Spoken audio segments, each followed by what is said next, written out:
juga yang sudah bergabung dengan kita. Terima kasih Bapak Ibu.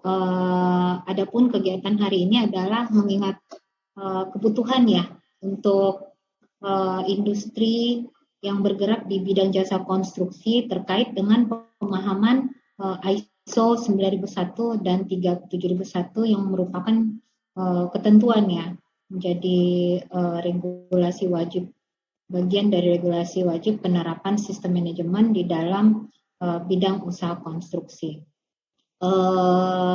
Sebelum kita masuk ke acara selanjutnya, kami mempersilahkan perwakilan dari LPJK untuk memberikan sedikit sepatah dua kata sebelum acara kita dimulai. Silakan Bapak Ibu, kami persilakan. Ya, terima kasih.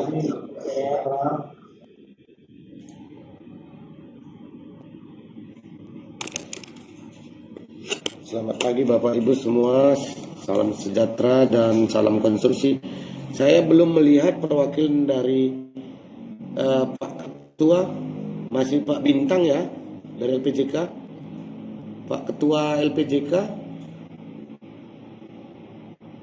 Pak Taufik, kemudian Pak Tali belum saya lihat nih. Ya.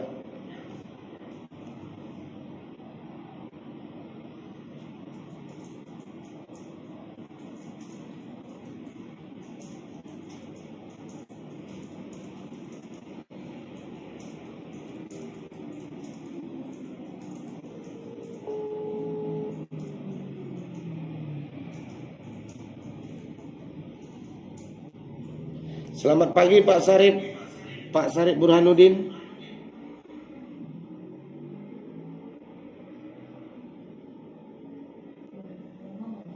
Ya, selamat siang Pak. Selamat pagi ya. Pagi. Biar semangat pagi senantiasa Pak Cali. Siap Bos. Saya baru bergabung nih. Ya silakan Pak. Kalau sudah mulai saya buka video lagi ya sambil saya rapat kecil dulu. Baik, Pak Sarip, kami sudah mulai. Mungkin dari. Silakan. Kalau bisa ya, mulai, kita mulai saja. Ya, tadi Bu Vera sebagai Direktur PT GIS Global Inspeksi Sertifikasi yang hari ini sudah melakukan kerjasama dengan kami APNAS MOU, dan saat ini kita akan kasih Pak Bu Vera dulu menyapa Pak Sarip Burhanuddin. Baik. Ya. Selamat pagi Pak Sarip Burhanuddin. Salam kenal Pak. Saya Bu Vera Pak dari pimpinan PT Global Inspeksi Sertifikasi Pak. Kebetulan kami bergerak di industri sertifikasi baik itu ISO, SMI, ada beberapa lagi ya, green industry, lalu ada pariwisata, kita juga ada ISPO, Indonesian Sustainable Palm Oil. Nah, memang untuk konstruksi ini menjadi bidang konstruksi ini menjadi prioritas di Global Inspeksi Sertifikasi ya, karena kami selain untuk ISO 9001, 45001 dan 37001, kami juga punya sertifikasi produk untuk beberapa produk konstruksi, misalnya kayak beton pracetak ya, lalu ada rangka baja ringan, besi baja, paving block, dan aluminium foil yang untuk atap ya. Nah itu kebetulan kami LS Pro dapat memproses untuk SNI produknya. Itu aja Pak, mungkin sedikit perkenalan dari kami. Adapun kegiatan hari ini adalah untuk memberikan training pemahaman kepada anggota APEKNAS dan rekan-rekannya ya terkait dengan pemahaman ISO 9001 dan 37001. Sebenarnya kalau dari sisi konstruksi ada 3 sistem manajemen yang sebenarnya kita konsentrasi ya. Untuk 9001 sistem manajemen umum, 45001 terkait SMK 3 dan 37.001 anti penyuapan. Cuma untuk hari ini kita memberikan sedikit awareness Pak untuk anggota Peknas terkait dengan ISO 9001 dan 37.001. Itu Pak kegiatan hari ini sedikit kami informasikan. Pak Sarif. Baik, makasih banyak.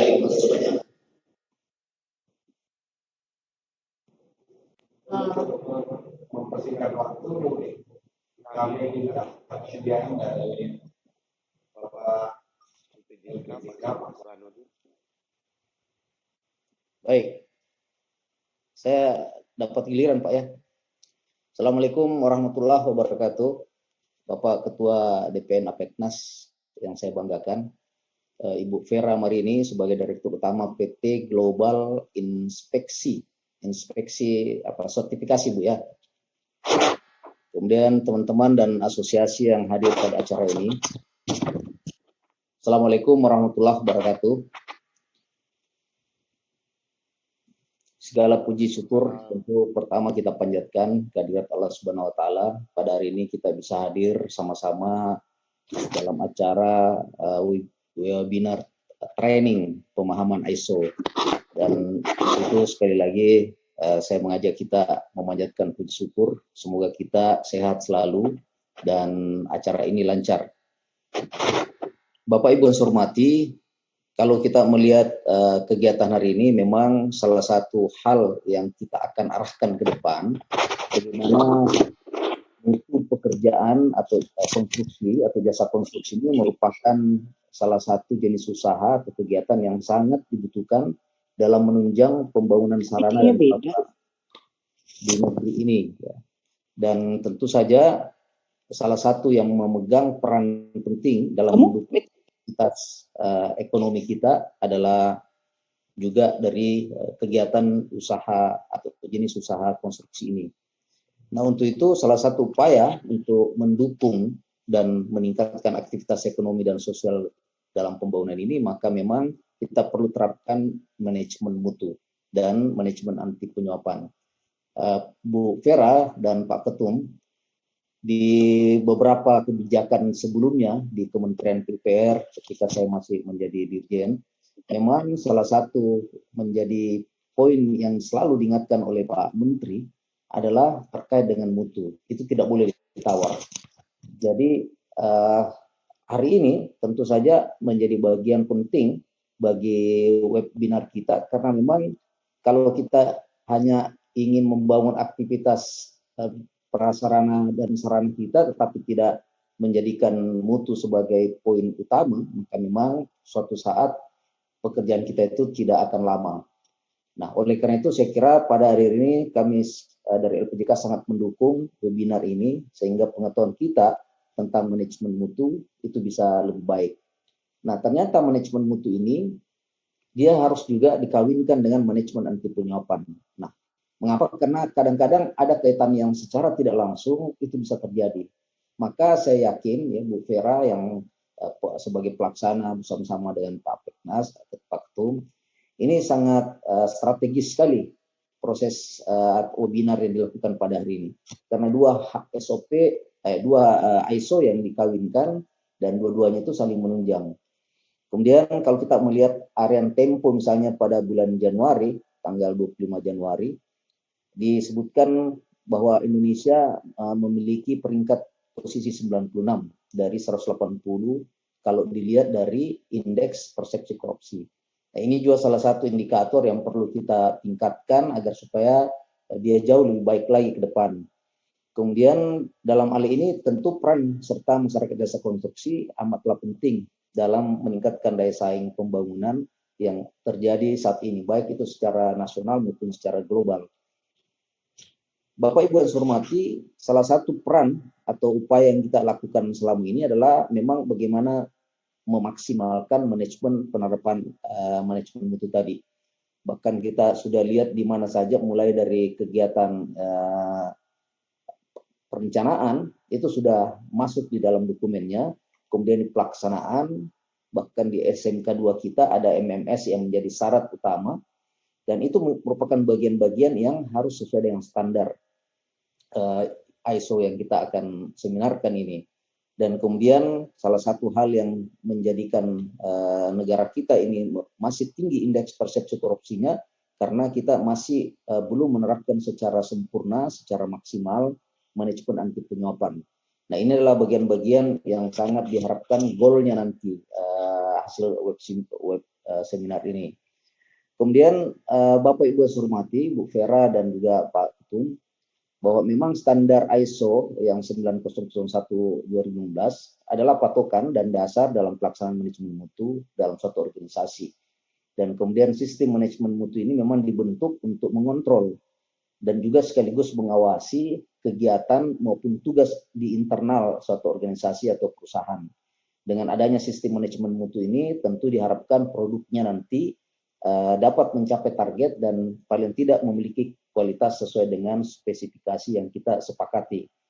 Kemudian kalau kita lihat ISO 37001/2016 ini juga merupakan salah satu alat dalam pelaksanaan sistem manajemen anti penyuapan. Jadi sekali lagi ini dua hal yang sangat berhubungan, sangat terintegrasi untuk mencapai ke depan bagaimana kualitas dan mental kita sebagai masyarakat jasa konstruksi bisa jauh lebih baik.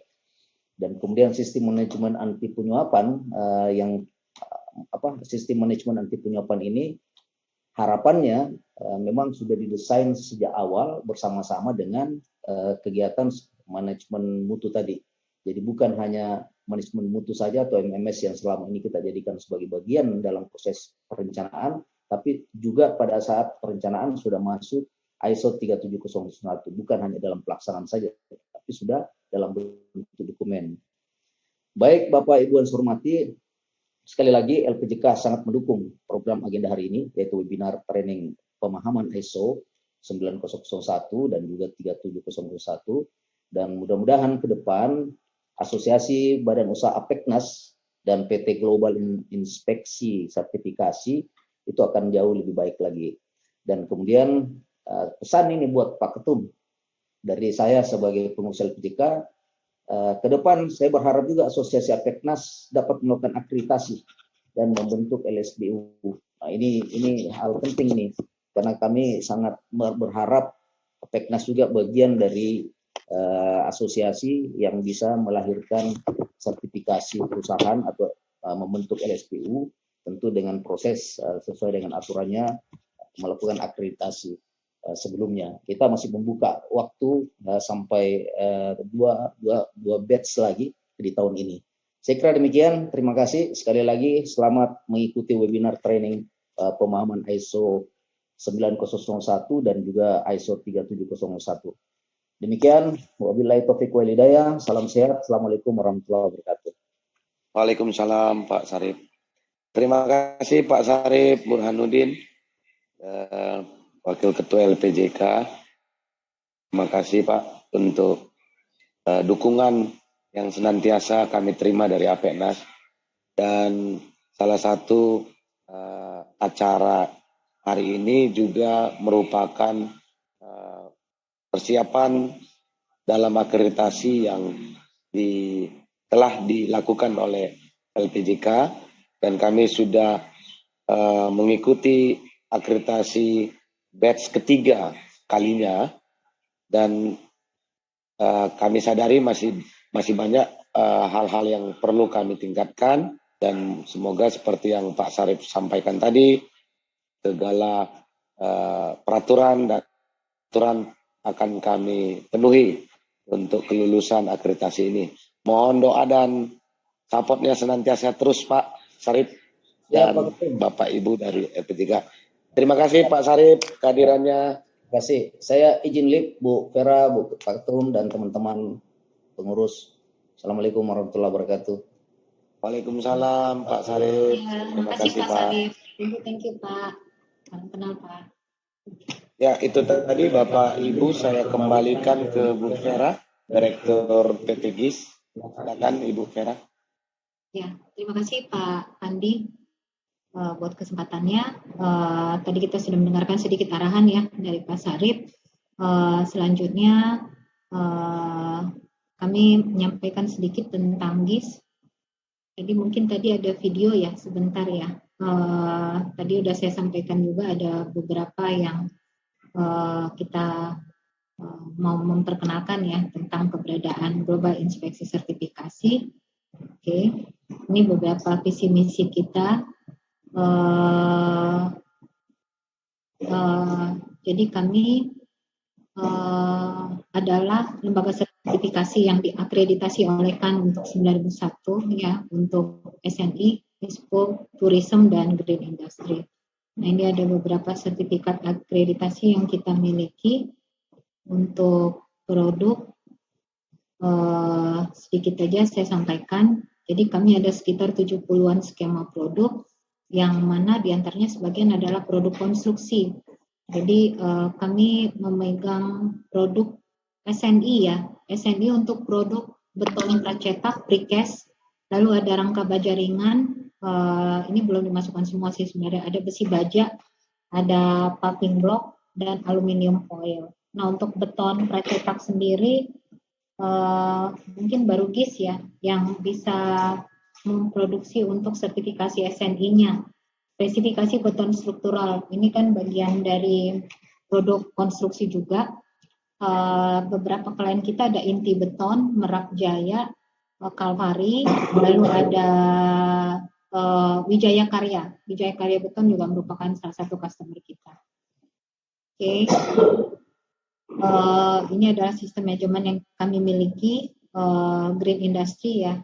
Lalu ada sawit, ini ada beberapa sedikit gambaran tentang customer kita. Perlu kami sampaikan juga, kami punya cabangnya untuk di Jakarta, Surabaya, dan ada di Manado. Kita juga ada perwakilan juga untuk luar negeri di China. Ini untuk SNI sih.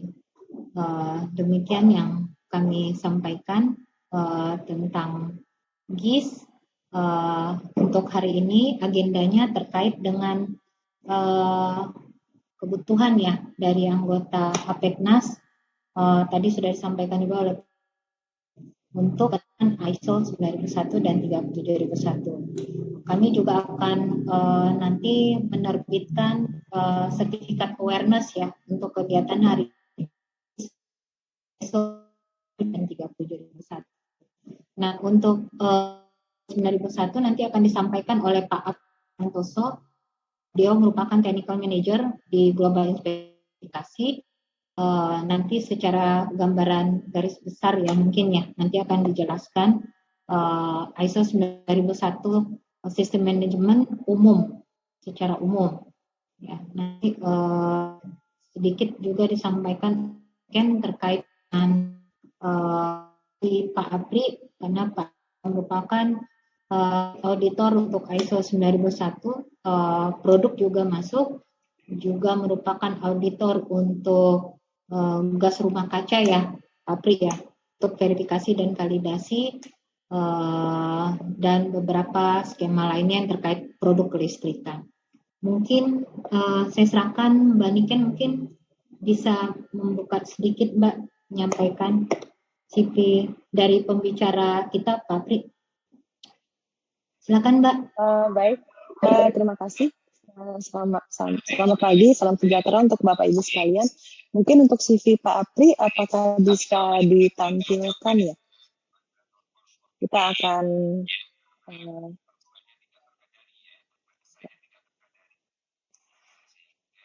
oke. Baik, terima kasih. Bapak bisa ditangkap ya, Bapak Ibu saya suaranya? Saya rasa cukup ya. Oke, baik. Di sini kita bersama dengan Bapak Apri Santoso yang juga sudah hadir di acara ini. Pak Apri Santoso sudah bergabung sebagai technical manager kami sejak tahun 2017 pada Global Inspeksi Sertifikasi. Beliau memiliki pengalaman atau latar belakang akademik di bidang electrical, tapi beliau juga memiliki pengalaman kerja di berbagai bidang, termasuk gas and petroleum ya, Pak Apri. Kemudian sebagai lead auditor untuk 9001 seperti yang sudah disampaikan oleh Ibu Vera, Pak Apri juga telah melakukan atau banyak sekali melakukan audit sebagai lead auditor di berbagai produk, di antaranya produk alat kesehatan seperti inkubator serta tempat tidur pasien, kemudian untuk alat-alat terkait elektronik, dan juga untuk produk pelumas. Jadi saya rasa dalam hal ini saya berharap kita semua dapat mendapatkan materi yang baik, saya pikir dari Pak Apri yang memang sudah memiliki kemampuan untuk menjadi lead auditor di sistem manajemen mutu 9001. Saya pikir begitu, Bu Vera, secara singkat ya, karena mungkin waktunya nanti akan terlalu banyak terbuang untuk perkenalan. Demikian, Bapak Ibu. Terima kasih.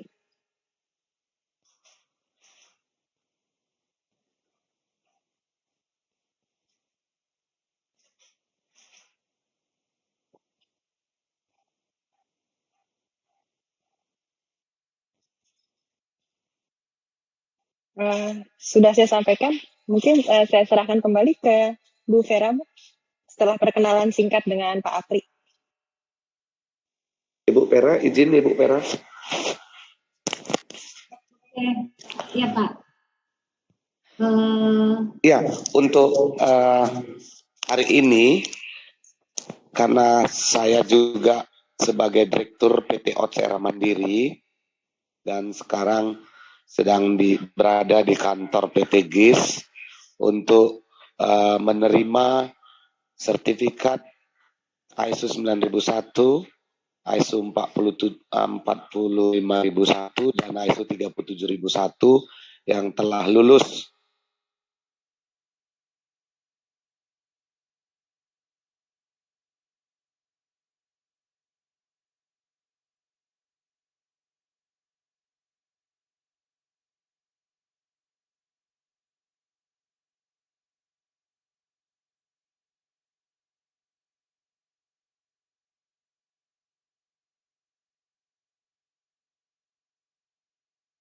Nasional yang telah ikut serta menjadi saksi dalam audit yang dilakukan oleh PT GIS terhadap perusahaan kami.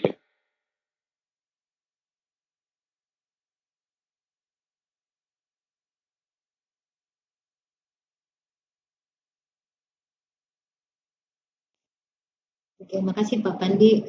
Ini sekaligus juga penyerahan simbolik ya, sertifikat ISO 9001 ke PT ODS. Ya.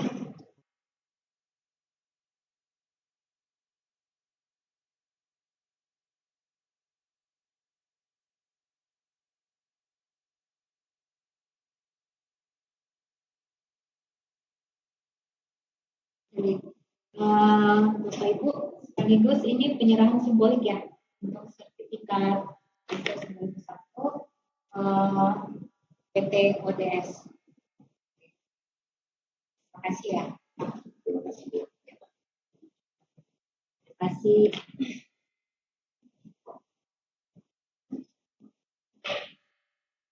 Terima kasih Bapak Ibu. Selanjutnya saya serahkan Pak Apri Pak untuk memulai Pak langsung untuk ISO 9001.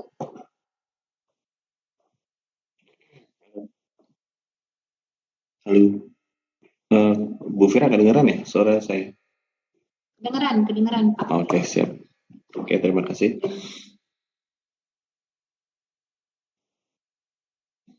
Oke, Assalamualaikum warahmatullahi wabarakatuh. Selamat pagi, salam sejahtera untuk kita semua. Sebelumnya yang saya hormati Bu Vera Marini sebagai Direktur dari LS PT GIS, PT GIS. Kemudian yang saya hormati Ketua Umum dari Apeknas Bapak Pandi dan pengurus dari Apeknas ya. Dan yang saya hormati seluruh Bapak Ibu yang hadir dalam kegiatan pelatihan ya. Pelatihan pemahaman untuk 2 standar ISO, di mana yang ISO 9001 kebetulan saya dipercayakan untuk membawakan Recording in materi progress. Bapak Ibu sekalian. Mungkin seperti yang tadi sudah diinformasikan ya oleh Mbak Niken, kebetulan saya sedikit memiliki pengalaman dalam kegiatan audit Bapak Ibu sekalian dalam skema produk dan sistem manajemen.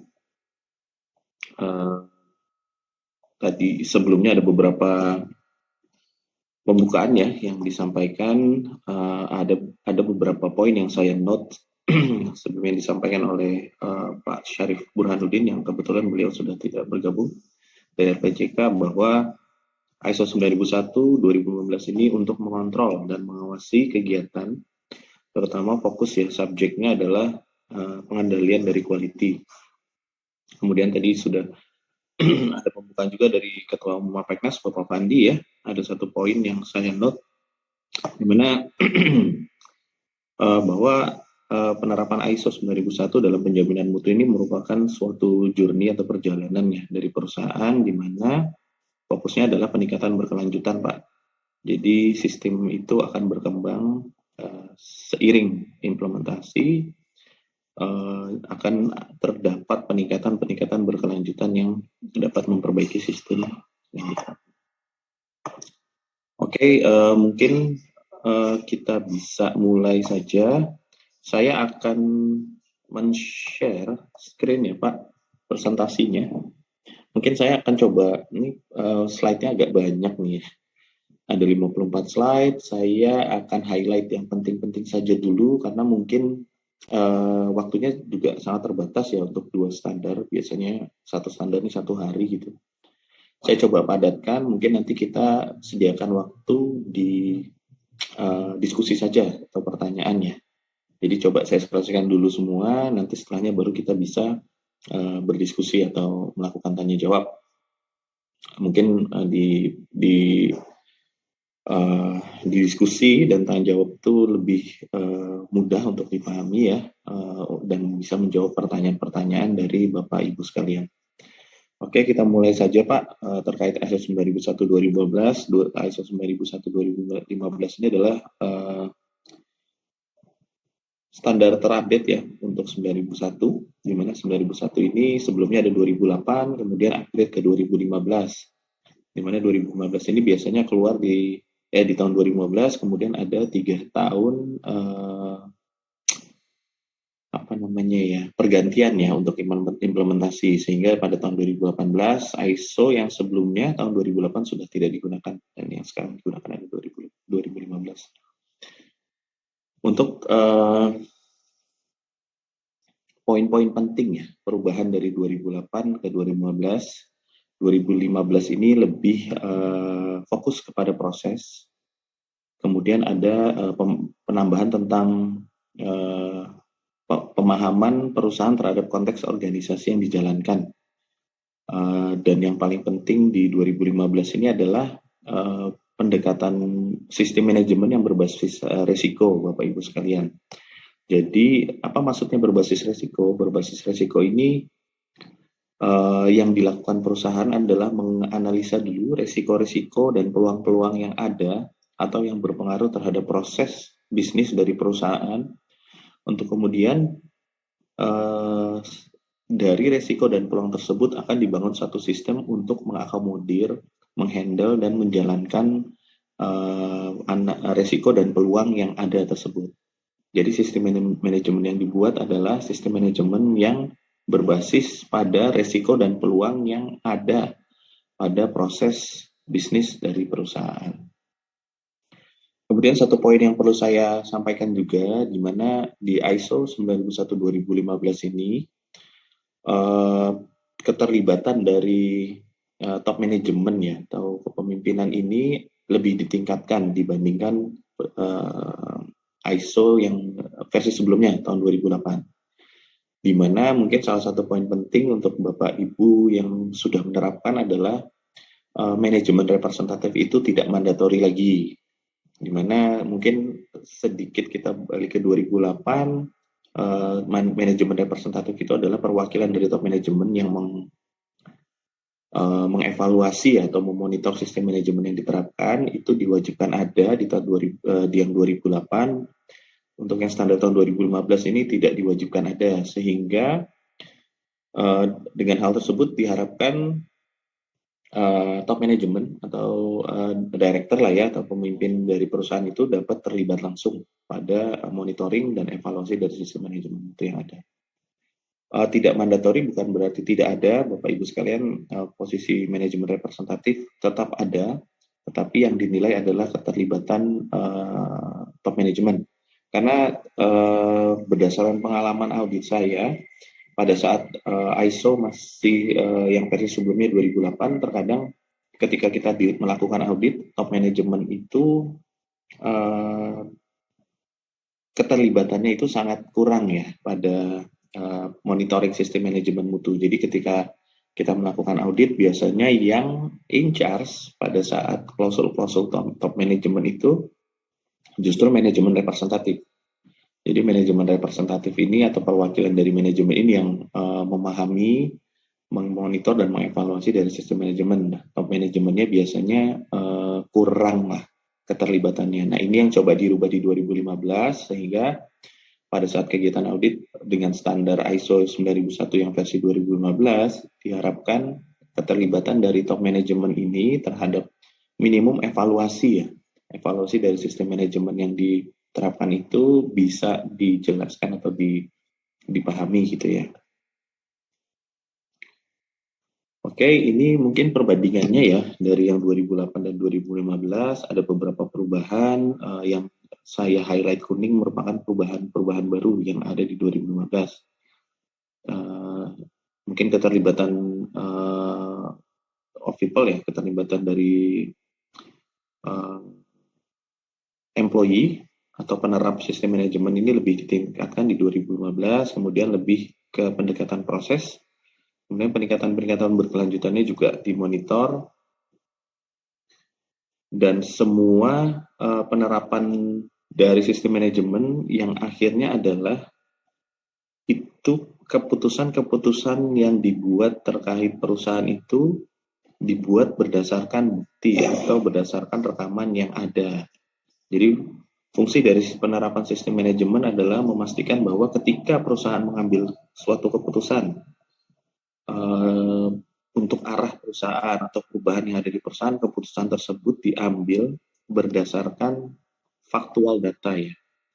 Jadi mungkin bedanya sistem perusahaan penerap sistem manajemen dengan yang belum menerapkan sistem manajemen itu adalah terkait rekaman-rekaman mutu. Karena tidak menutup kemungkinan bahwa sebenarnya perusahaan yang belum menerapkan juga menjalankan proses pengendalian kualitas pada perusahaan tersebut.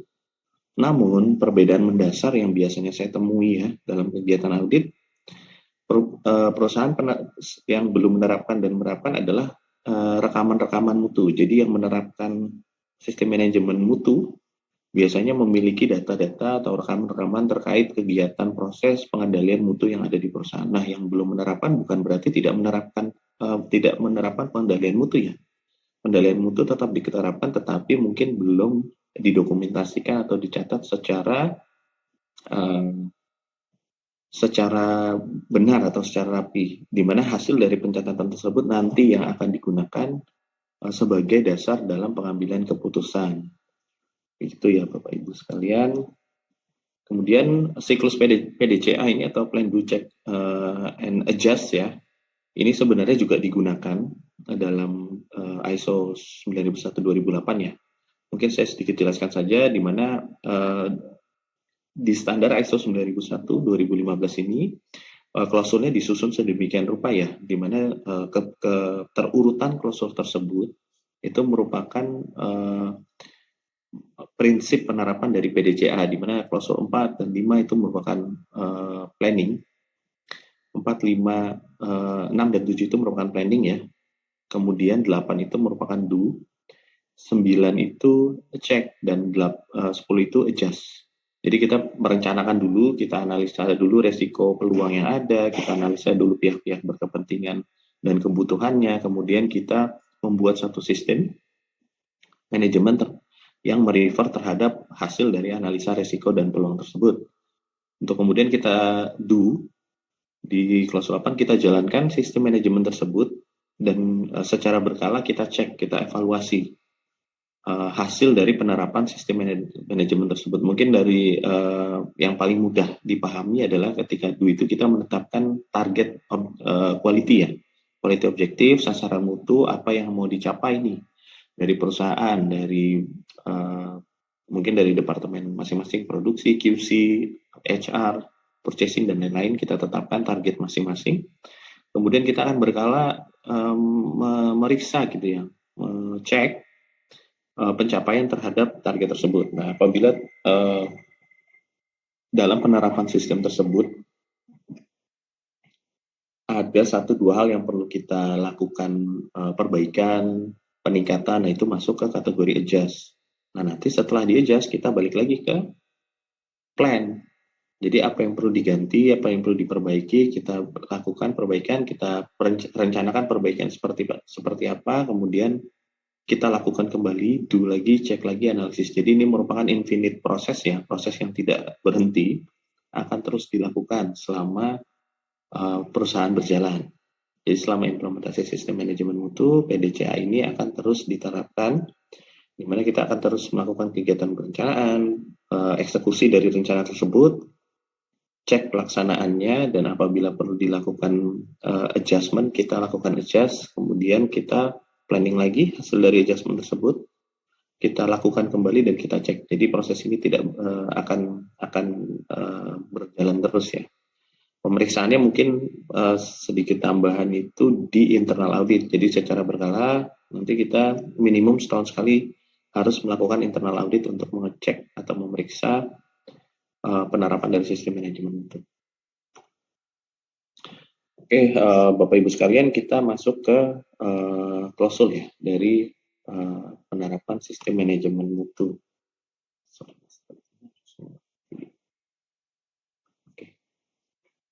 Untuk kita masuk klausul 4 ya. Klausul 4 ini masuk ke ranah dari top management dan manajemen representatif jika ada. Sebenarnya kalau dari saya pribadi menyarankan tetap ada role dari manajemen representatif atau perwakilan dari manajemen ya Bapak Ibu sekalian. Mungkin karena top manajemen lebih fokus nanti ke arah makro perusahaan gitu ya. Nanti ada satu personel dengan memiliki tanggung jawab yang sama sebagai manajemen representatif untuk memonitor dan mengevaluasi dari penerapan sistem manajemen tersebut. Nah, nanti koordinasi antara top manajemen dan manajemen representatif dilakukan agar informasi terkait penerapan sistem manajemen terinformasikan kepada top manajemen ya. Jadi top manajemen tetap harus monitor implementasi dari sistem manajemen mutu yang ada. Oke, untuk yang pertama ini sebenarnya masuk ke ranah siklus planning ya. Yang pertama itu ada 4.1 Pak, terkait memahami organisasi dan konteksnya, mungkin nanti ada sedikit-sedikit penjelasan. Kemudian yang 4.2 memahami kebutuhan dan harapan dari stakeholder ya, atau pihak kepentingan. Kemudian yang 4.3 menentukan lingkup sistem manajemen mutu, dan 4.4 adalah sistem manajemen mutu dan prosesnya. Oke, ini yang sebelumnya saya infokan perbedaan dari 2008 dan 2015. Di 2015, untuk memahami organisasi dan konteksnya, kita harus menetapkan isu internal dan eksternal yang relevan untuk organisasi. Di mana dokumen terhadap isu-isu internal dan eksternal ini nanti biasanya diperiksa, diminta. Jadi setelah kita menentukan apa isu internal dan eksternal yang mempengaruhi ya, yang relevan untuk kegiatan perusahaan, itu mohon didokumentasikan, dan nanti pada saat kegiatan internal audit atau tinjauan manajemen ini akan direview kembali, karena mungkin dan sangat mungkin isu yang terjadi baik internal dan eksternal ini berubah ya secara dinamis. Jadi at least setidaknya setahun sekali terkait isu internal dan eksternal ini dibahas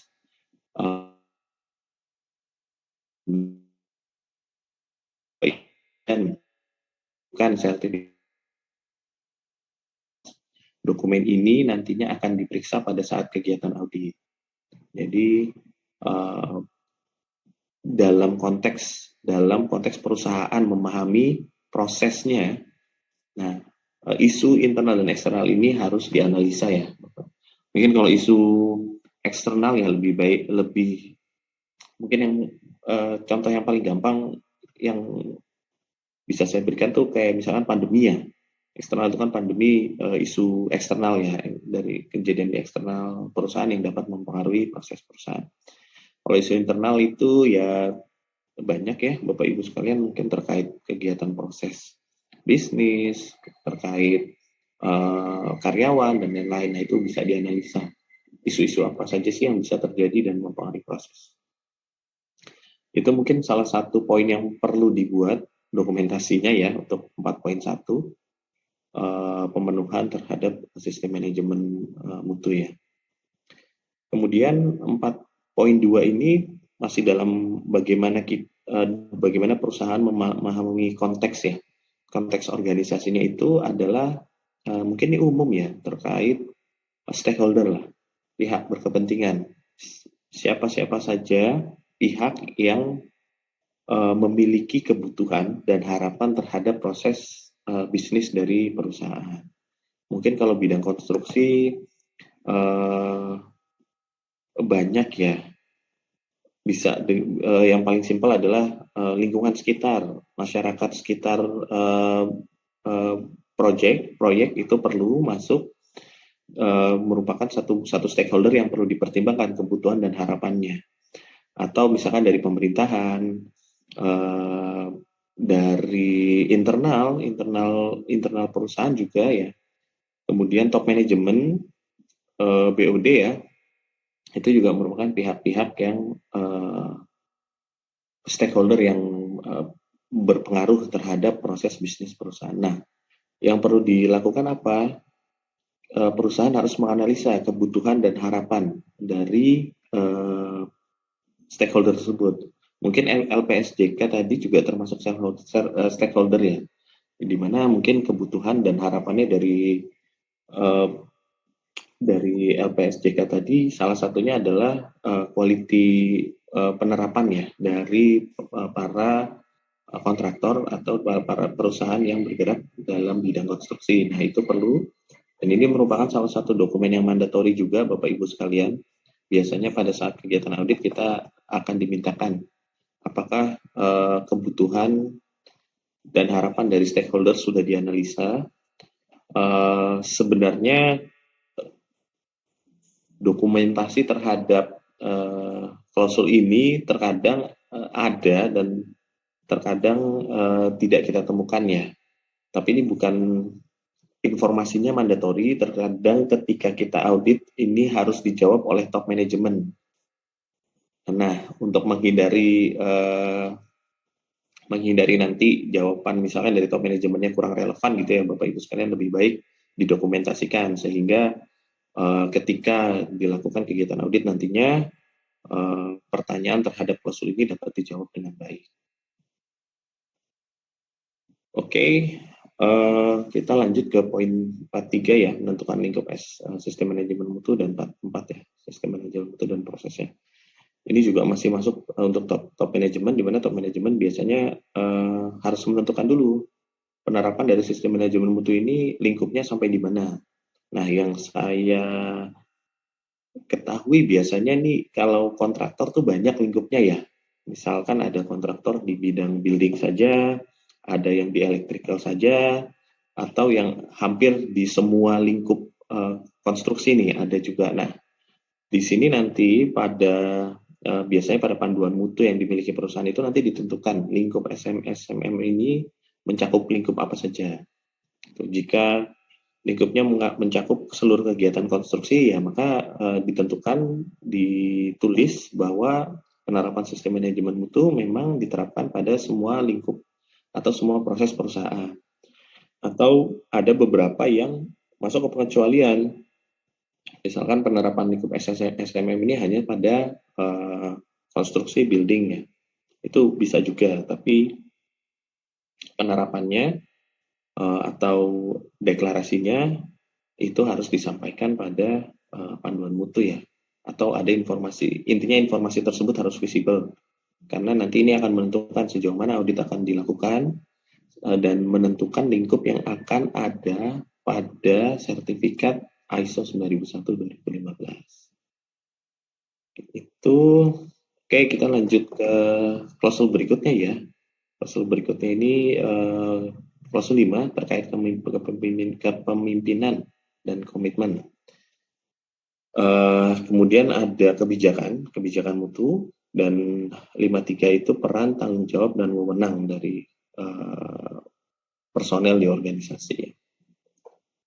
Oke, untuk 51 terkait kepemimpinan dan komitmen ya. Yang pertama, kepemimpinan itu diperlukan untuk mengambil tanggung jawab atas efektivitas atau keefektifan ya dari implementasi sistem manajemen mutu di perusahaan.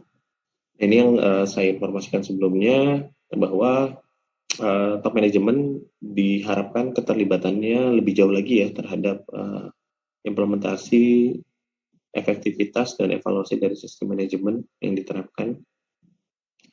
Nah, poin 2 ini biasanya pemimpin atau top manajemen dari perusahaan akan menetapkan kebijakan dan sasaran mutu untuk dimonitoring dan dievaluasi ya dalam penerapannya. Kemudian memastikan bahwa sistem manajemen mutu yang ada itu diterapkan ya dan diintegrasikan dalam proses bisnis. Ini hal yang ini makanya di highlight kuning ya Bapak Ibu sekalian. Karena poin 1 dan 3 ini merupakan yang berbeda lah. Kalau yang lain itu umum itu maksudnya ada di yang 2018. Jadi yang kuning ini adalah versi tambahan untuk yang 2015. Yang satu ini keterlibatan dari top manajemen ditingkatkan. Yang ketiga, biasanya sering terjadi antara sistem manajemen yang dibuat, dokumentasi yang dibuat, form-form yang dibuat untuk pengendalian quality ini ada gitu ya. Tapi tidak diterapkan. Maksudnya tidak diintegrasikan ke dalam proses bisnis. Jadi proses bisnis berjalan ya jalan aja, tapi prosedur-prosedur dan formnya ya tidak dijalankan. Prosedur dan form ini dijalankan ketika mau audit saja. Nah, itu yang perlu diperhatikan untuk 2015 ini ya. Jadi top manajemen juga harus memastikan bahwa sistem yang sudah dibuat itu dipakai dalam proses bisnis. Karena ada beberapa case yang memang yang perusahaan ini proses bisnisnya atau pengendalian kualitinya sudah berjalan lah jauh sebelum dibuatkan atau jauh sebelum implementasi dari sistem manajemen mutu berdasarkan ISO 9001. Jadi ketika habitnya memang sudah berjalan, pengendalian kualitinya sudah berjalan, tetapi ketika dibuatkan satu sistem manajemen mutu ya itu harus diintegrasikan, harus diterapkan ya dalam proses. Jangan sampai sistem jalan sendiri sebagai pemenuhan persyaratan saja, prosesnya jalan sendiri saja gitu. Jadi memang yang perlu di-encourage untuk penerap sistem manajemen mutu yaitu para karyawan ya, itu harus dipastikan mereka menggunakan sistem yang sudah ada gitu ya.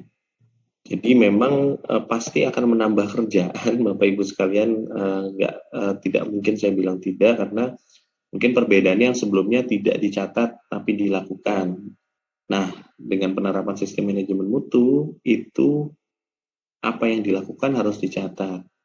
Nah, nanti data yang hasil pencatatan kegiatan tersebut yang akan digunakan untuk mengevaluasi secara menyeluruh kegiatan bisnis ya. Di mana setelah dievaluasi nanti bisa digunakan untuk pengambilan keputusan strategis lah untuk peningkatan dari perusahaan. Jadi yang perbedaannya adalah yang dicatat dan yang tidak dicatat. Karena saya yakin ya semua itu sudah melakukan pengendalian terhadap kualitas. Hanya bedanya yang satu dicatat, yang satu enggak. Itu aja. Dan dengan model pencatatan itu akan memastikan bahwa pengendalian kualitas itu dilakukan setiap kali jasa di delivery atau produk dibuat ya. Jadi konsistensi terhadap kualitas itu akan lebih terjaga dengan penerapan sistem manajemen mutu ya. Oke, mungkin poin berikutnya terkait fokus pada pelanggan ya. Jadi top manajemen harus memastikan bahwa kebutuhan atau harapan dari pelanggan itu terpenuhi, dan selain itu juga harus memastikan bahwa kebutuhan dan harapan dari regulasi itu juga dipenuhi. Karena ini persyaratan wajib ya. ISO 9001 itu tidak hanya fokus ke mutu, tapi juga memastikan bahwa perusahaan align dengan regulasi-regulasi terkait yang ada yang mempengaruhi proses bisnis. Nah, ini sebenarnya masuk ke analisa risiko juga untuk pemenuhan terhadap regulasi kan, perubahan regulasi dan lain-lain itu tetap harus dianalisa dan memastikan bahwa perusahaan terpenuhi. Nah, ini merupakan responsibility dari top management. Ya, itu masuk ke risk, kemudian ya regulator itu juga masuk ke dalam pihak stakeholder. Jadi harapan dan kebutuhan dari stakeholder regulator ini apa, nah itu perlu dianalisa. Oke, terkait kebijakan, mungkin ini umum juga ya, karena setiap perusahaan saya yakin dari top manajemen sudah menentukan kebijakan mutunya. Nah, kebijakan mutunya ini harus eksplisit terhadap persyaratan untuk menerapkan kebijakan. Jadi sebelum pembuatan sistem manajemen, top manajemen harus menentukan kebijakan dari perusahaan, kebijakan mutu dari perusahaan ini apa. Terkait pemenuhan, sebagai contoh terkait kebijakan mutu harus menyatakan pemenuhan quality sesuai persyaratan pelanggan, kemudian pemenuhan regulasi yang ditentukan oleh regulator. Jadi dua poin itu merupakan salah dua poin yang harus ada di kebijakan mutu. Jadi kebijakan mutu ini merupakan dokumen wajib juga Bapak Ibu sekalian, nanti pasti diminta pada saat kegiatan sertifikasi ya. Jadi harus ada. Yang kemudian ini juga masih top manajemen ya, mungkin bisa berkomunikasi dengan manajemen representatif, di mana top manajemen harus menentukan peran, tanggung jawab, dan wewenang dari seluruh proses atau seluruh posisi ya pada proses perusahaan gitu ya. Jadi ini nanti ditentukan apa dan apa tanggung jawabnya, perannya dan wewenangnya sampai di mana. Kemudian mungkin kalau nanti masuk ke klausul 7 ini juga masuk terkait persyaratan kompetensinya.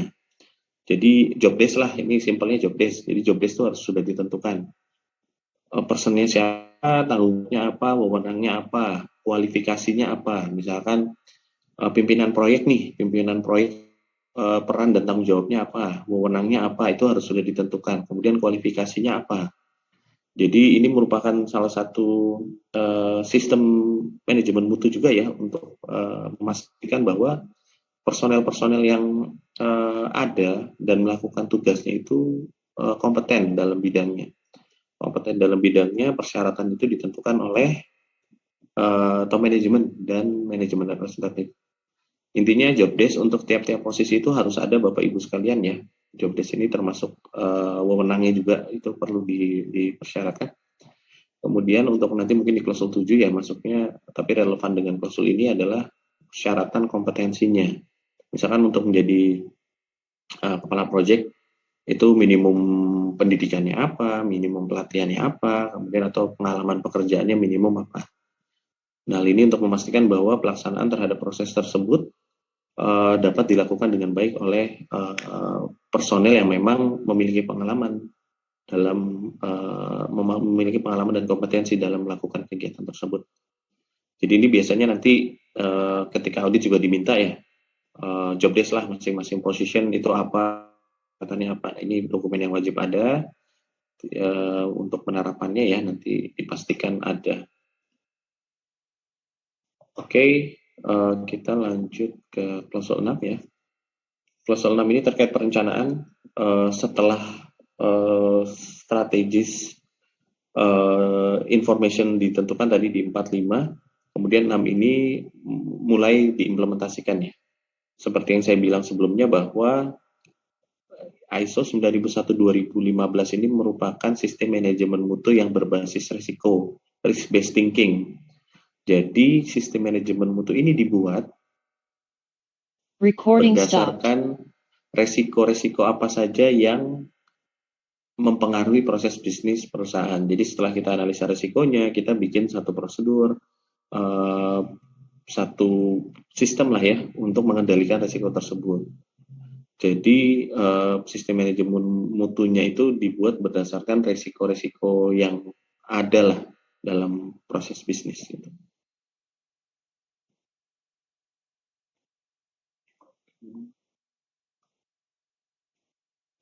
Oke, ini nanti jadi satu dokumen wajib juga ya, mungkin banyak juga ya dokumen wajibnya. Jadi satu dokumen wajib yang perlu ada, yaitu dokumen analisa risiko dan peluang. Dokumen inilah yang membedakan antara penerap 9001-2008 dengan penerap 9001-2015. Karena di 2008 tidak ada dokumen analisa risiko dan peluang. Dan ini biasanya kalau di PT GIS, pada saat permohonan kita akan minta sebagai dokumen yang perlu disubmit waktu permohonan sertifikasi. Jadi dokumen analisa risiko ini perlu dibuat ya. Nanti mungkin turunannya terkait prosedur-prosedur yang ada itu akan diperiksa ketika audit kunjungan ya. Tapi dokumen analisa risiko dan peluang ini merupakan dokumen wajib yang harus ada pada saat permohonan sertifikasi. Oke, setelah dibuat sistem ya, sistem ini dalam artian prosedur pengendalian, contoh misalkan bagaimana prosedur produksi lah atau prosedur quality control itu kan dibuat berdasarkan analisa resiko lah, bagaimana kita mengendalikan kualitas jasa yang kita delivery ke klien. Nah itu nanti dibuat prosedurnya seperti apa, dari prosedur turun ke formulir rekaman yang akan diisi seperti apa gitu. Nah ini jadi satu kesatuan sistem yang akan diterapkan di perusahaan. Oke, yang berikutnya terkait sasaran mutu dan perencanaan, ini target ya Bapak Ibu sekalian. Jadi sebenarnya umum ya di mungkin di dunia pekerjaan lah, di dunia bisnis proses. Jadi sasaran targetnya ini harus ditentukan baik secara general, secara keseluruhan ya perusahaan, atau bisa juga dibuat secara spesifik untuk masing-masing departemen.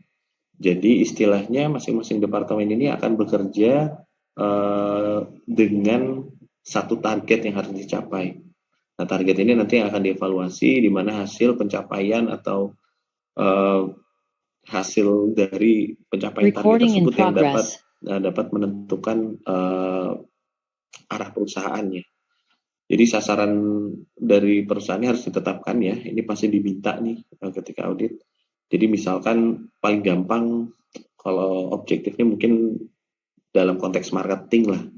Jumlah klien misalkan maksimum dalam setahun, minimum berapa targetnya. Atau jumlah revenue minimum berapa targetnya gitu.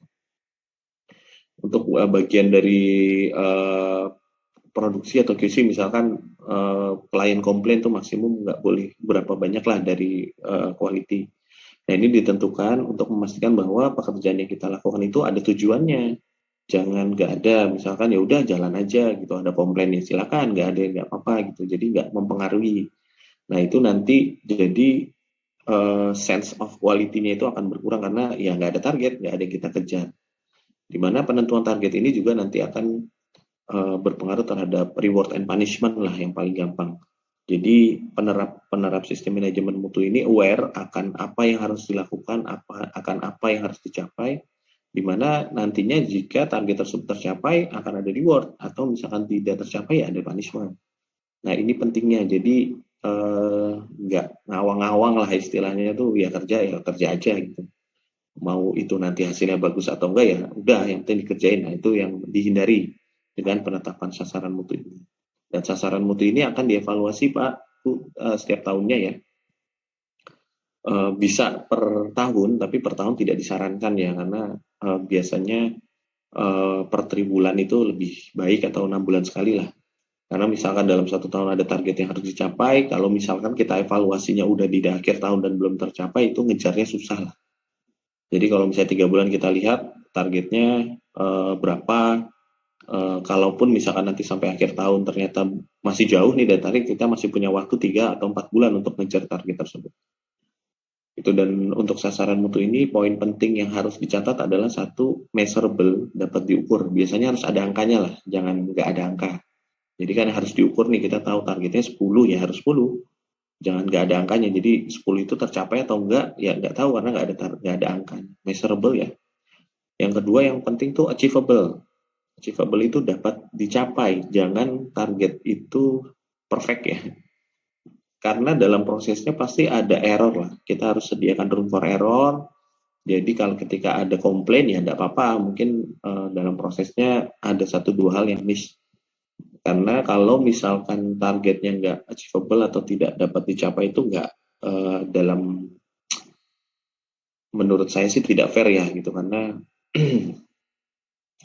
maksudnya dalam proses pasti adalah plus minus atau kurang tambah lah, ada error sedikit lah, itu mungkin terjadi. Jadi yang penting target ini bisa dicapai, nggak terlalu mudah tapi nggak impossible lah, tidak terlalu mudah tapi tidak impossible untuk dicapai. Karena kalau target impossible nggak fair juga untuk si departemennya atau untuk personelnya ya. Tapi terlalu mudah juga nggak ini juga. Jadi intinya harus achievable tapi tidak impossible. Itu mungkin untuk yang sasaran mutu ya.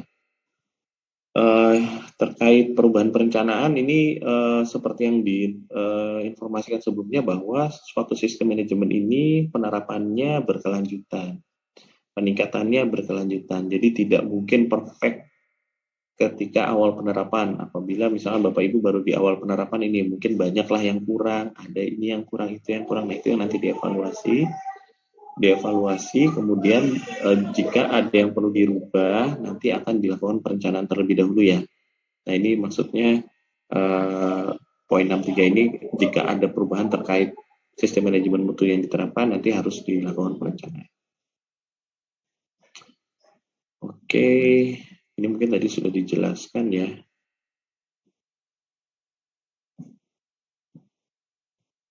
Oke, mungkin yang saya highlight poin terakhir ya. Evaluasi sasaran itu biasanya kalau saya audit nih Bapak Ibu sekalian, nanti diminta yang tahun lalu 2021 targetnya apa, pencapaiannya seperti apa. Nah, yang 2022 targetnya apa? Nanti dari target itu harusnya ada peningkatan ya, atau adjustment lah. Let's say misalkan 2021 target marketing 10 proyek gitu. Ternyata tahun 2021 ini 10 proyek tercapai nih. Bahkan dapat 15 proyek. Jadi achieve targetnya. Nah, di tahun 2022 nanti di adjust-nya berapa proyeknya? Nggak mungkin dong di adjust 10 lagi, itu berarti tidak ada peningkatan. Sedangkan tahun lalu di adjust 10 aja, 15 proyek itu achieve ya, dapat dipenuhi gitu. Nah, itu nanti dilihat itu peningkatannya dari sasarannya. Jadi ya tidak terlalu mudah, tapi tidak impossible juga untuk di-achieve yang penting. Atau misalkan tahun lalu targetnya minimum projectnya 20, ternyata hanya capai 11. Nah, itu kan berarti harus dievaluasi. Kenapa? Either targetnya terlalu tinggi atau ya underperform dari departemen yang dikasih atau diberikan target tersebut.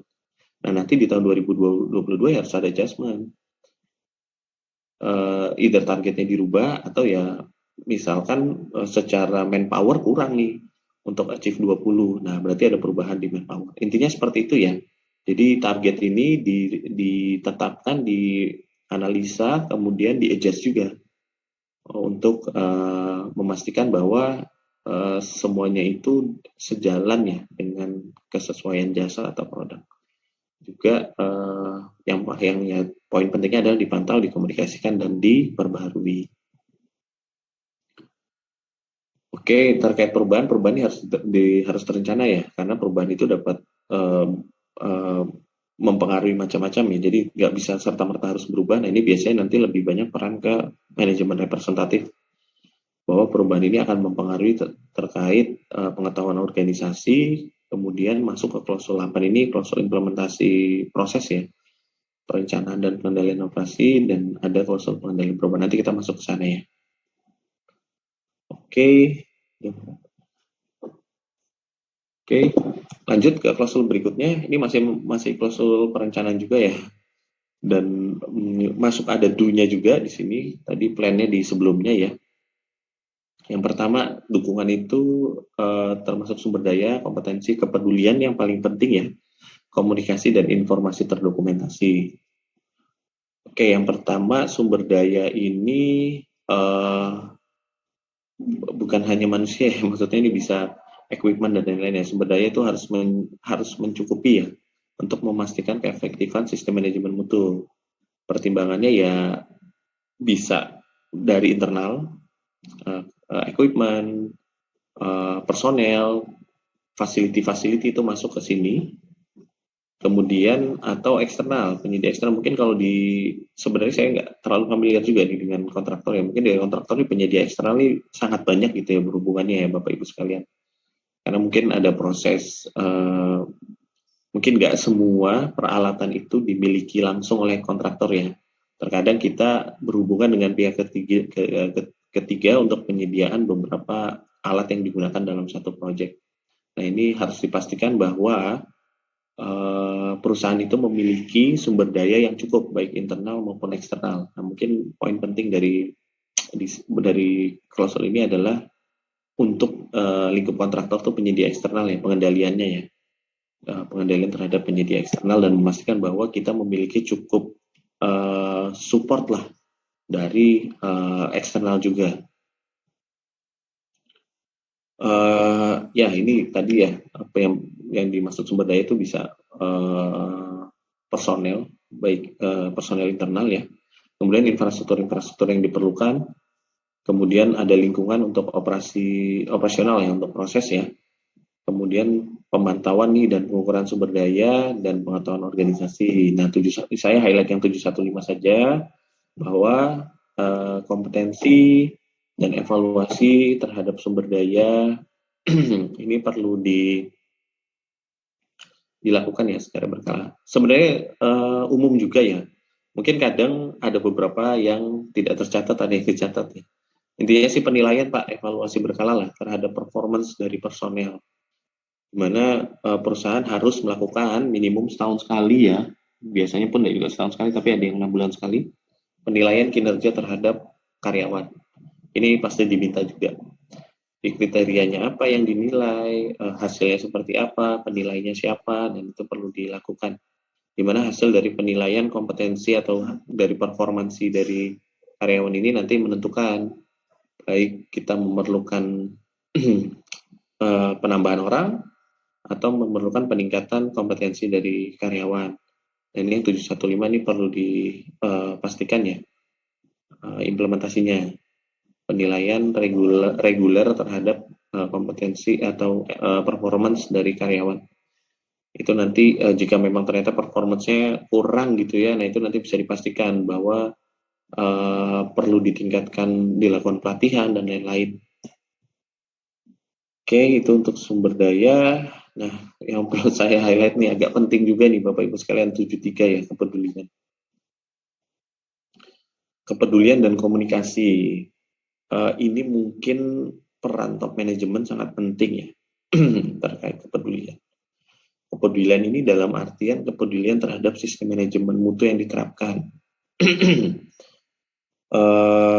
Karena top manajemen juga bertanggung jawab untuk memastikan bahwa seluruh penerap sistem manajemen mutu aware ya dan peduli gitu terhadap sistem manajemen mutu tersebut.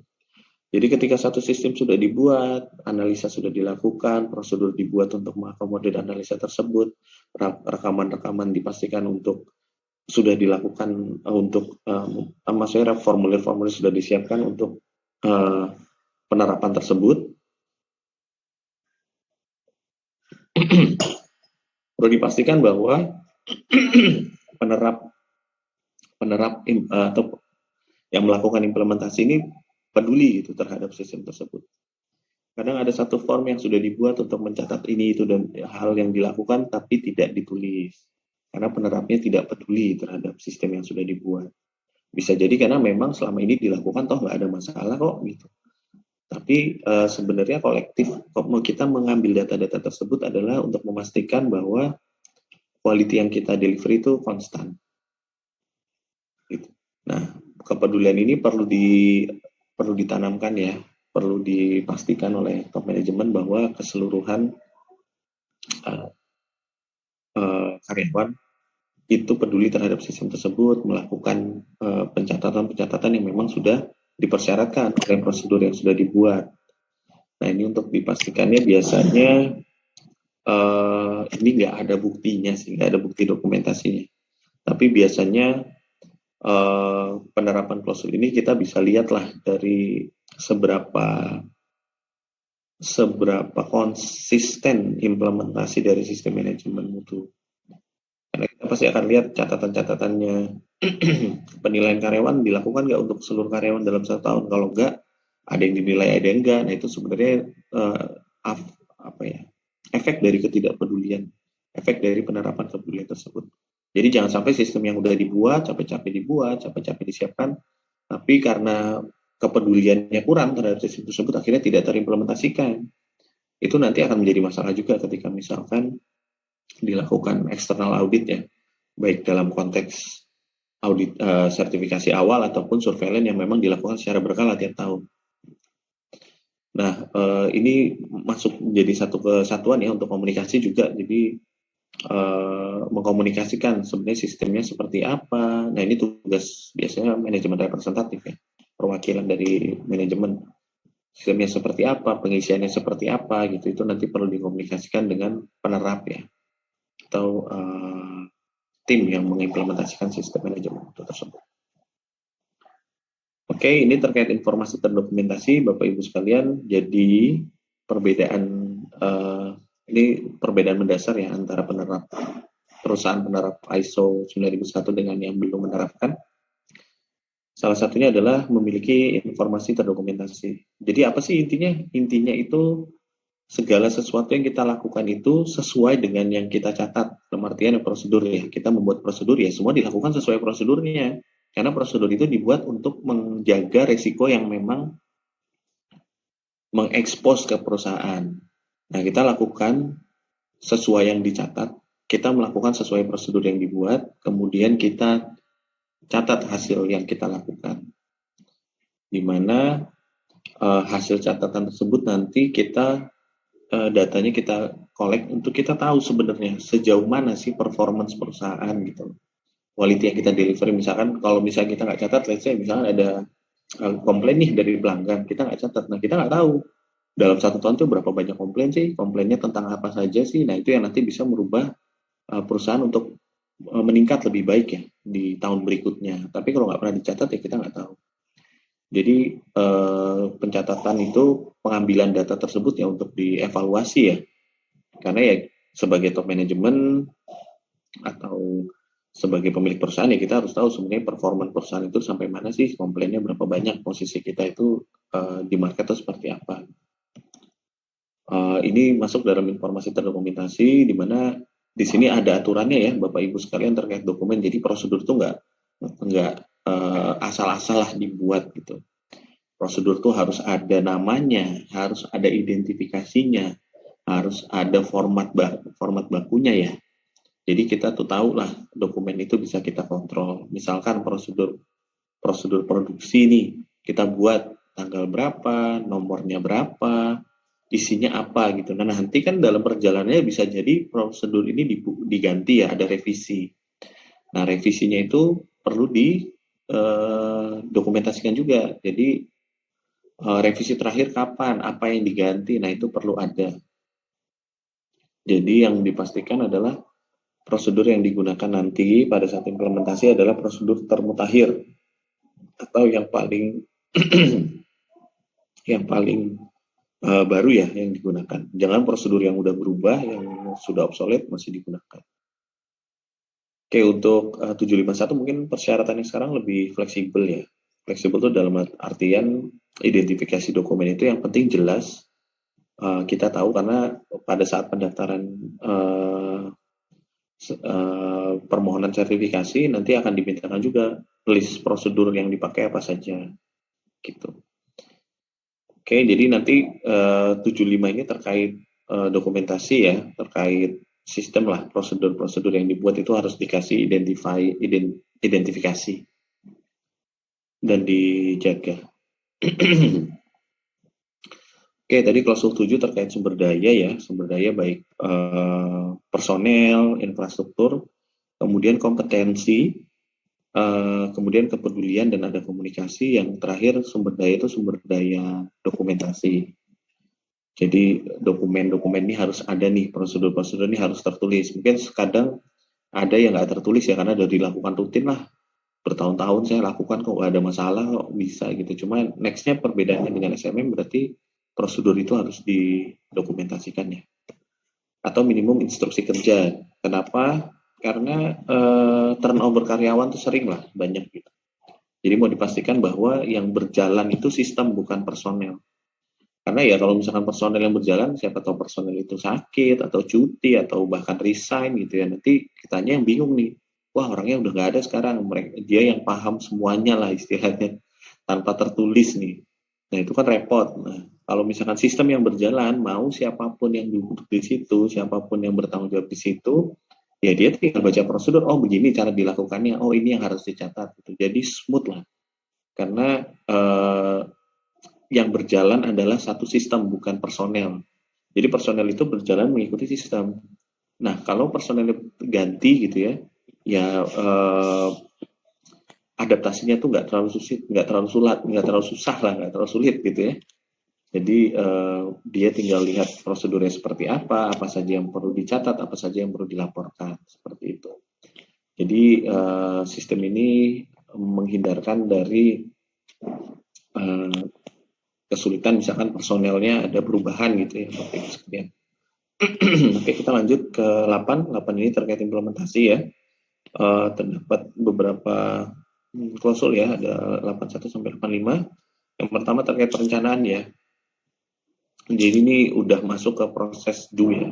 Setelah tadi dibuat semuanya, direncanakan semuanya, disiapkan semuanya, personelnya, dokumentasinya, infrastrukturnya, dan lain-lain, kita masuk ke pelaksanaan proses bisnisnya. Yang pertama, tentu saja perencanaan dan pengendalian ya.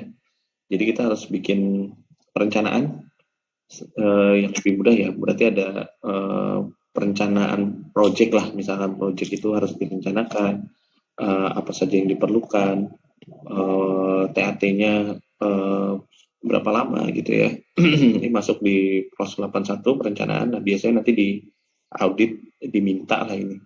Salah satu contoh misalnya proyek yang mana dikerjakan, kemudian kita minta perencanaannya dong, apa saja yang perlu dilakukan, apa saja yang perlu pekerjaannya, apa saja peralatan yang harus disediakan, apa saja, kemudian waktu pelaksanaannya berapa lama. Nah ini nanti diminta. Nextnya masuk ke 82 persyaratan produk dan layanan. Nah ini mungkin untuk di kontraktor ya lebih mudah ya.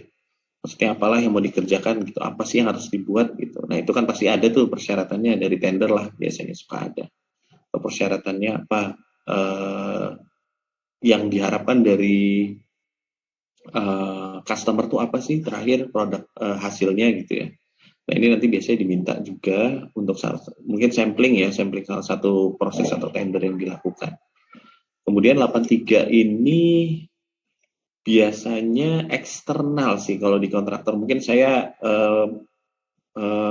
nggak terlalu, maksudnya belum terlalu banyak pengalaman ya di kontraktor, tapi desain dan pengembangan itu biasanya kita dapat dari pemilik tender gitu ya. Jadi apa sih yang mau dikerjakan, persyaratannya seperti apa, desainnya seperti apa, dan lain-lain. Ini sebenarnya klausulnya agak umum ya. Kadang-kadang untuk di penerapan di let's say manufaktur gitu ya, dari pabrik tuh berbeda ya, karena dia ada R&D lah, Research and Development Department. Nah itu yang kita periksa untuk klausul ini gitu. Cuma kalau di kontraktor mungkin R&D-nya nggak mungkin bisa masuk ke pengecualian karena memang desain dan lain-lain itu sudah ditentukan dari pemilik tender. Kemudian yang 84 ini yang tadi terkait 71 berapa? Ya ini 71 ya terkait sumber daya. Jadi kita harus memastikan bahwa penyedia jasa atau produk eksternal, supplier ya. Supplier ini kita harus kendalikan Bapak Ibu sekalian ya, mungkin kerjasama Bapak Ibu sekalian nih dari kontraktor dengan pihak supplier itu banyak ya kalau kontraktor ya. Sehingga penyedia alat berat dan lain-lain, nah itu perlu dikendalikan. Kenapa? Karena performa dari penyedia layanan eksternal dan produk dan jasa eksternal ini akan mempengaruhi performa perusahaan, image perusahaan gitu ya. Jadi bagaimana? Nah itu harus dikendalikan dengan cara satu, diseleksi. Jadi kita bekerja sama, kita menentukan kriteria dulu ya perusahaan yang bisa bekerja sama dengan kita. Nah nanti setelah itu diseleksi mana saja yang bisa, mana yang tidak. Nah, dari kriteria tersebut. Dan kalau misalkan memiliki kemampuan sesuai yang kita perlukan, kita terima jadi supplier kita. Kemudian secara berkala juga dievaluasi bagaimana sih mereka mendelivery jasa mereka kepada kita gitu ya. Performanya seperti apa, karena ya let's say misalkan kita ada kerjasama dengan penyedia alat berat nih untuk proses pembangunan lah satu project gitu ya. Nah, kalau misalkan mereka di lokasi bermasalah terus alatnya, nggak perform, sedikit rusak lah, sebentar-sebentar rusak. Jadi kita nggak mencapai target perencanaan 81 yang sudah dilakukan, nah itu kan nanti mempengaruhi performa kita kan. Jadi penyedia eksternal ini harus dievaluasi secara berkala ya. Nah ini dokumennya juga nanti diminta bagaimana persyaratan untuk bekerja sama sebagai supplier di perusahaan Bapak Ibu sekalian. Kemudian proses seleksinya seperti apa? Misalkan saya mengajukan nih sebagai supplier lah, atau sebagai vendor untuk penyedia alat berat. Bapak seleksi lah, misalkan minimum punya peralatan berapa, pengalaman apa, tahun peralatan ini minimum harus berapa gitu. Nanti seleksi oke, masuk, saya masuk sebagai vendor, kemudian secara berkala saya dievaluasi juga. Kalau misalnya performanya dalam setahun itu banyak yang miss istilahnya, ngirim alat ke lokasi telat, alat di lokasi rusak terus segala macam, ya udah dievaluasi. Setelah dievaluasi ternyata kurang baik hasilnya, ya bisa diterminasi kontraknya dan kita mencari yang lain. Jadi 84 ini terkait jasa eksternal. Oke. Oh ini yang tadi 82 ya.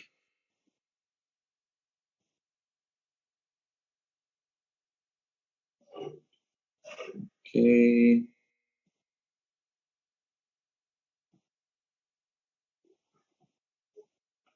Oke, kita masuk ke tadi 84 ya, terkait penyedia jasa eksternal, kemudian masuk ke 85. 85 ini inti prosesnya lah, bagaimana how we deliver our service atau our product lah, bagaimana kita mengendalikan penyediaan produk ya, produk atau jasa lah, kontraktor masuknya ke jasa ya. Nah ini merupakan eksekusi dari 81 sampai 84 tadi ya. Jadi bagaimana kita mendelivery jasa kita ya, memastikan bahwa pengendalian seperti apa nih Bapak Ibu sekalian. Pertama, personel yang melaksanakan proyek tersebut ya harus kompeten, udah pasti ya, memiliki kemampuan dalam melakukannya. Kemudian monitoring terhadap perencanaan tadi masih on schedule atau enggak dan lain-lain. Kemudian kemudian persyaratannya apa saja yang customer lah, yang pemilik tender ini, pemilik proyek ini, persyaratan yang harus dipenuhi apa saja, dan itu harus dimonitor terus. Kemudian performa dari supplier misalnya kita pakai atau vendor yang kita pakai juga harus dikendalikan ya. Dan ini tuh harus dipantau dan diukur ya secara terus-menerus. Mungkin kalau dalam konteks kontraktor ya, day by day operation-nya dilihat, hari ini apa, hari itu apa, targetnya hari ini tuh harus selesai apa. Jadi sesuai target, karena ya kembali ke klausul 82 tadi ya, bahwa persyaratannya itu sudah ditentukan oleh customer. Jadi kita harus memastikan bahwa yang kita lakukan dan segala proses pendukungnya itu sesuai dan bisa memenuhi dari harapan customer, karena ya penerapan sistem manajemen mutu ini adalah inti terakhirnya customer satisfaction. Dengan pengendalian quality kita memastikan bahwa klien itu, customer itu puas lah. Dan yang kedua adalah menghindari komplain. Jadi dua itu Pak, intinya Bapak Ibu sekalian yang paling penting ya. Kepuasan pelanggan dan jangan sampai ada komplain. Karena sebenarnya kalau misalkan ada komplain itu ya major lah ya. Majority lah, kita bisa lost kontrak dan lain-lain. Dan kalau misalkan customer satisfaction-nya tinggi, ya itu akan sangat bagus lah untuk perusahaan.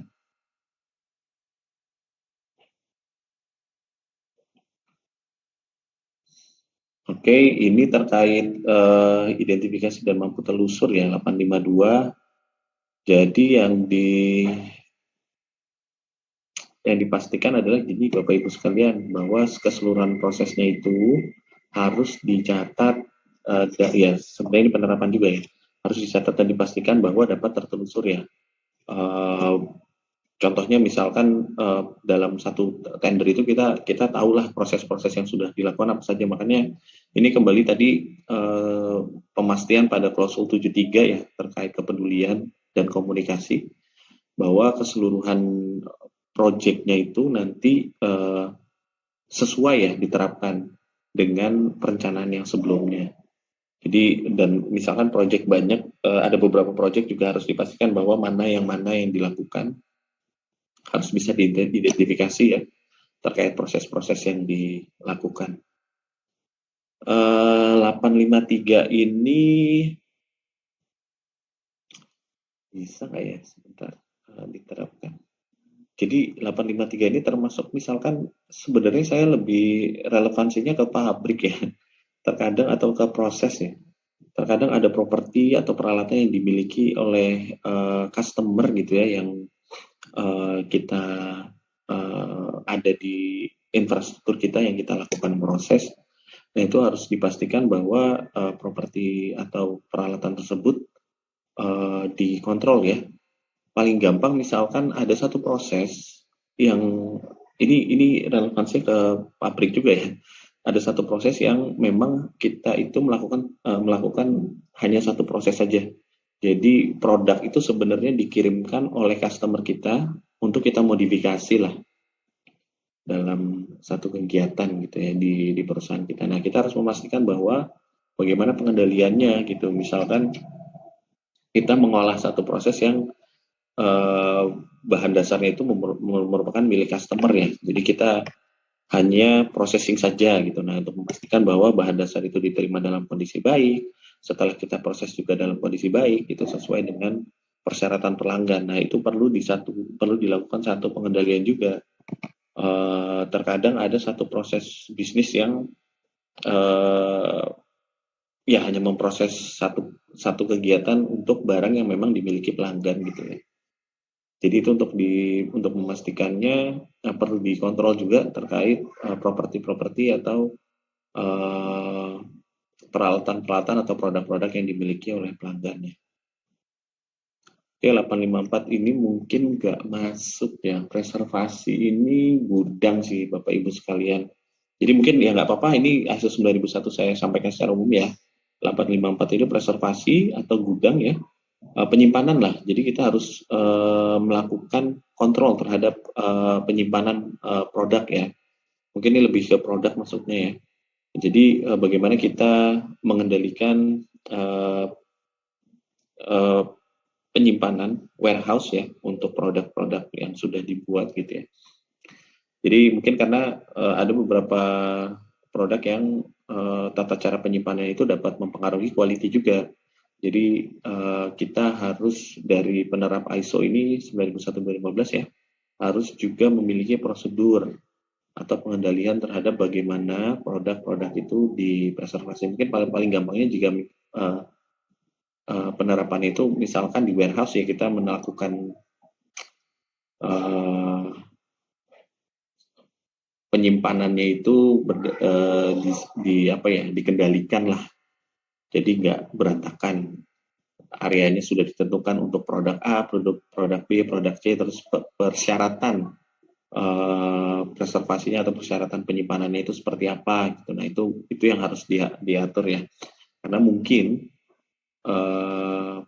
tata cara menyimpan produk tersebut juga mempengaruhi kualitas. Nah, itu perlu. Makanya ini 854 ada terkait bagaimana preservasi dari produk itu dilakukan.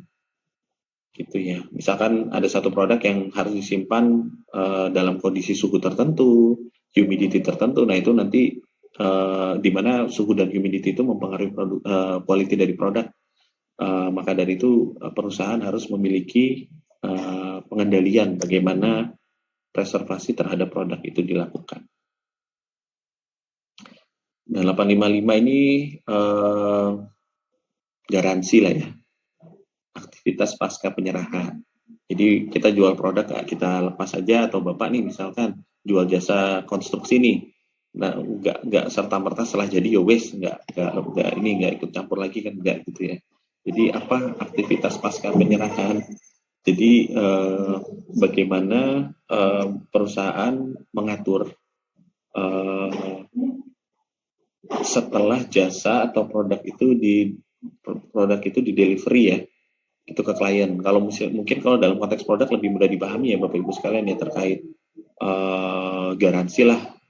Bagaimana memastikan bahwa setelah produk disampaikan ke customer, kemudian masih ada penjaminan dari kita bahwa kualitinya itu akan baiklah sampai beberapa tahun. Itu paling simpel lah kalau dari konteks produk ya. Kalau dalam konteks jasa ya mungkin setelah di delivery ada pemeriksaan dulu ya, mungkin ada jaminan juga bahwa kegiatan yang dilakukan, jasa yang dilakukan itu akan diberikan jaminan seberapa lama. Atau misalkan ternyata dalam perjalanannya, dalam delivery jasa tersebut ada yang kurang nih, ya kita perbaiki dan lain-lain. Itu nanti perlu diatur juga.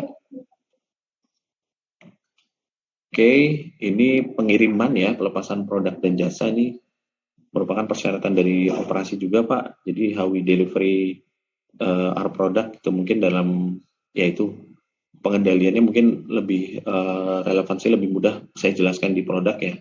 Jadi pengendaliannya kadang-kadang dalam satu produk tertentu pengiriman ini juga mempengaruhi quality ya. Let's say misalkan mungkin yang relevan dengan konstruksi ini beton pracetak lah.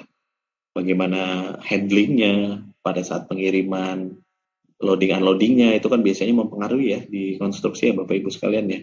Jadi itu juga harus diperhatikan ya. Misalkan ya sering ada lah, saya beberapa kali ngaudit pabrik pracetak gitu ya. Ada beberapa komplain yang terjadi pada saat unloading di lokasi, atau komplain terjadi misalkan pada saat delivery nih, ternyata storingnya di truknya itu nggak terlalu bagus lah. Akhirnya begitu nyampe lokasi, ketika di unloading ada beberapa cacat yang nggak bisa diterima. Nah itu mungkin salah satu. Nah itu biasanya kalau di pabrik beton gitu ya, kita minta prosedurnya dilakukan seperti apa sih, pemeriksaannya seperti apa sebelum produk delivery. Mungkin Pak Pri. Ya.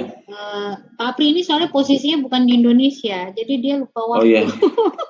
Jam berapa nih? Ini sholat Jumat Pak. 12 ya. Oh ya udah.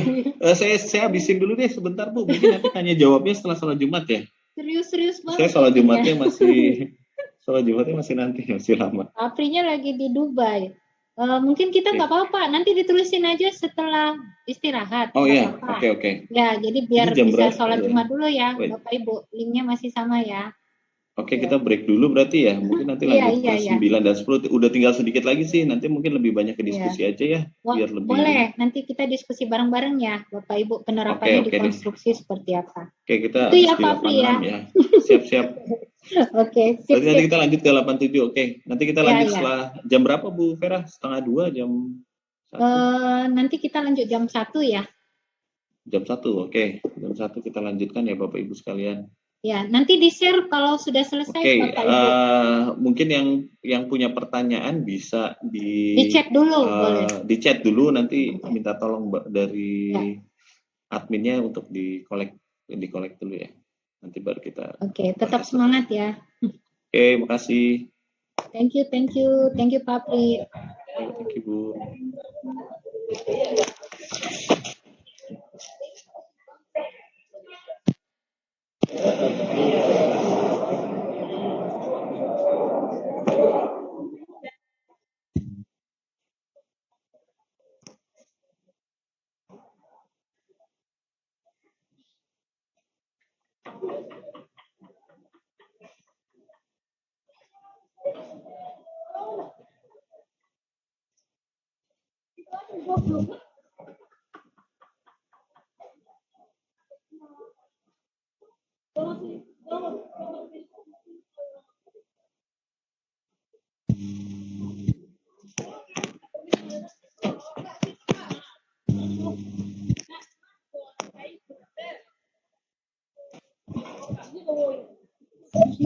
Ya, jalan, Horas.